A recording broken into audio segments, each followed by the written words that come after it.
ನಮಸ್ಕಾರ ವೀಕ್ಷಕರೇ, Raghu Educare and public information YouTube ಚಾನೆಲ್ಗೆ ಸ್ವಾಗತ. ಪಬ್ಲಿಕ್ ಪರೀಕ್ಷೆಗೆ ಹೈಕೋರ್ಟ್ ಅಂತೂ ಇಂತೂ ಗ್ರೀನ್ ಸಿಗ್ನಲ್ ನೀಡಿದೆ. ಪಟ್ಟು ಹಿಡಿದ ಖಾಸಗಿ ಶಾಲೆಗಳ ಒಕ್ಕೂಟಕ್ಕೆ ಚಾಟಿ ಬೀಸಿದೆ. ಸರ್ಕಾರದ ಸುತ್ತೋಲೆ ಎತ್ತಿ ಹಿಡಿದಂತಹ ಕೋರ್ಟ್ ಎಸ್ಎಸ್ಎಲ್ಸಿ ಪರೀಕ್ಷೆಯ ಜೊತೆಗೆ 5, 8, 9ನೇ ಮತ್ತು 11ನೇ ತರಗತಿಯ ಪರೀಕ್ಷೆ ನಡೆಸಲು ಸವಾಲನ್ನ ತಂದೊಡ್ಡಿದೆ. ಹೌದು, ಪಬ್ಲಿಕ್ ಪರೀಕ್ಷೆಗೆ ಹೈಕೋರ್ಟ್ ಅಂತೂ ಇಂತೂ ಗ್ರೀನ್ ಸಿಗ್ನಲ್ ನೀಡಿದ್ದು, ಇದರ ಬಗ್ಗೆ ವಿವರವಾದ ಮಾಹಿತಿಯನ್ನ ಈ ವಿಡಿಯೋದಲ್ಲಿ ತಿಳಿಯೋಣ. ಹಾಗಾಗಿ ನೀವು ಈಗಲೇ ಈ ವಿಡಿಯೋಗೆ ಲೈಕ್ ಮಾಡಿ, ಸ್ಕಿಪ್ ಮಾಡದೆ ವಿಡಿಯೋನ ಕೊನೆವರೆಗೂ ನೋಡಿ ಮಾಹಿತಿಯನ್ನ ತಿಳಿದುಕೊಳ್ಳಿ. ಅದಕ್ಕೂ ಮುಂಚೆ ನೀವು ಇನ್ನೂ ನಮ್ಮ ಚಾನಲ್ಗೆ ಸಬ್ಸ್ಕ್ರೈಬರ್ ಆಗಿರದಿದ್ದರೆ ಈಗಲೇ ಕೆಂಪು ಅಕ್ಷರದಲ್ಲಿರುವ ಸಬ್ಸ್ಕ್ರೈಬ್ ಪದದ ಮೇಲೆ ಕ್ಲಿಕ್ ಮಾಡಿ, ಪಕ್ಕದಲ್ಲಿ ಬರುವ ಬೆಲ್ ಬಟನ್ ಅನ್ನು ಒತ್ತಿ ಆಲ್ ಅಂತ ಸೆಲೆಕ್ಟ್ ಮಾಡಿಕೊಳ್ಳಿ. ಹೌದು ವೀಕ್ಷಕರೇ, ಹೈಕೋರ್ಟ್ ಏಕಸದಸ್ಯ ಪೀಠದ ಮಧ್ಯಪ್ರವೇಶದಿಂದಾಗಿ ಮಧ್ಯದಲ್ಲೇ ತಡೆ ಹಿಡಿಯಲ್ಪಟ್ಟಿದ್ದಂತಹ 5, 8 ಮತ್ತು 9ನೇ ತರಗತಿಯ ಪಬ್ಲಿಕ್ ಪರೀಕ್ಷೆಯನ್ನು ಮತ್ತೆ ಮುಂದುವರಿಸಲು ರಾಜ್ಯ ಹೈಕೋರ್ಟ್ ದ್ವಿಸದಸ್ಯ ಪೀಠ ಗ್ರೀನ್ ಸಿಗ್ನಲ್ ನೀಡಿದೆ. ಪರೀಕ್ಷೆ ಕುರಿತ ಶಿಕ್ಷಣ ಇಲಾಖೆ ಸುತ್ತೋಲೆಯನ್ನು ರದ್ದುಗೊಳಿಸಿದ್ದ ಏಕಸದಸ್ಯ ಪೀಠದ ಆದೇಶ ಪ್ರಶ್ನಿಸಿ ಸಲ್ಲಿಸಲಾಗಿದ್ದಂತಹ ಮೇಲ್ಮನವಿಯನ್ನು ಹೈಕೋರ್ಟ್ ವಿಭಾಗೀಯ ಪೀಠ ಎತ್ತಿ ಹಿಡಿದಿದೆ. ಸುದೀರ್ಘ ವಿಚಾರಣೆ ನಡೆಸಿದ ನ್ಯಾಯಮೂರ್ತಿ ಸೋಮಶೇಖರ್ ಹಾಗೂ ನ್ಯಾಯಮೂರ್ತಿ ರಾಜೇಶ್ ರೈ ಅವರನ್ನೊಳಗೊಂಡಂತಹ ಹೈಕೋರ್ಟ್ ವಿಭಾಗೀಯ ಪೀಠ ಬೋರ್ಡ್ ವತಿಯಿಂದ ನಡೆಸುವ ಪರೀಕ್ಷೆಗೆ ಅನುಮತಿ ನೀಡಿರುವುದಲ್ಲದೆ ಇತರೆ ವಿಷಯಗಳ ಪರೀಕ್ಷೆ ನಡೆಸುವುದಕ್ಕೂ ತುರ್ತು ಕ್ರಮ ಕೈಗೊಳ್ಳಲು ಸರ್ಕಾರಕ್ಕೆ ಸೂಚನೆಯನ್ನ ನೀಡಿದೆ.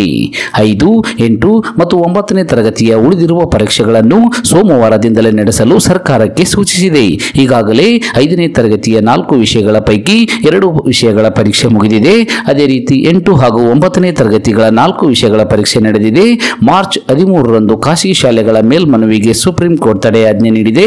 ಹೈಕೋರ್ಟ್ನಲ್ಲಿ ಅರ್ಜಿಯ ವಿಚಾರಣೆ ನಡೆಸಿ ತೀರ್ಪು ನೀಡಲು ಸೂಚಿಸಿತ್ತು. ಅದರಂತೆ ಹೈಕೋರ್ಟ್ ತೀರ್ಪು ನೀಡಿದ್ದು, ತಾವು ಹೇಳಿದ್ದೇ ನಡೆಯಬೇಕೆಂಬ ಖಾಸಗಿ ಶಾಲೆಗಳ ಒಕ್ಕೂಟದ ನಡೆಗೆ ಚಾಟಿಯನ್ನ ಬೀಸಿದೆ.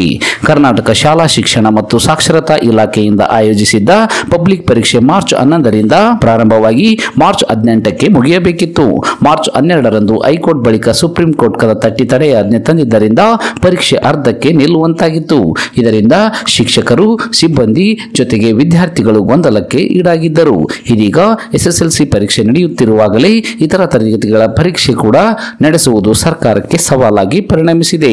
ಒಟ್ಟಿನಲ್ಲಿ ಬಹಳ ಗೊಂದಲದಲ್ಲಿದ್ದಂತಹ 5, 8 ಮತ್ತು 9ನೇ ತರಗತಿಯ ಪಬ್ಲಿಕ್ ಪರೀಕ್ಷೆ ನಡೆಸಬೇಕೋ ಬೇಡವೋ ಎನ್ನುವಂತಹ ವಿಚಾರಕ್ಕೆ ಸಂಬಂಧಿಸಿದಂತೆ ಹೈಕೋರ್ಟ್ ಇವತ್ತು ಗ್ರೀನ್ ಸಿಗ್ನಲ್ ಅನ್ನು ನೀಡಿದ್ದು, ರಾಜ್ಯ ಶಿಕ್ಷಣ ಇಲಾಖೆಗೆ ಪಬ್ಲಿಕ್ ಪರೀಕ್ಷೆಗಳನ್ನು ನಡೆಸುವಂತೆ ಸೂಚನೆಯನ್ನ ನೀಡಿರುವುದು ವಿದ್ಯಾರ್ಥಿಗಳಲ್ಲಿ ಮತ್ತು ಪಾಲಕರಲ್ಲಿ ಸಂತೋಷವನ್ನುಂಟು ಮಾಡಿದೆ. ಇದಿಷ್ಟು ಇವತ್ತಿನ ಪ್ರಮುಖ ಮಾಹಿತಿಯಾಗಿದ್ದು, ಆದಷ್ಟು ಈ ಮಾಹಿತಿಯನ್ನ ಎಲ್ಲ ವೀಕ್ಷಕರಿಗೂ ತಲುಪುವವರೆಗೂ ತಪ್ಪದೆ ಶೇರ್ ಮಾಡಿ. ಈ ವಿಡಿಯೋವನ್ನು ಕೊನೆವರೆಗೂ ನೋಡಿದ್ದಕ್ಕೆ ಧನ್ಯವಾದಗಳು. Thanks for watching this video. Please subscribe for more videos. If you like this video, click the like buttons and give your comments.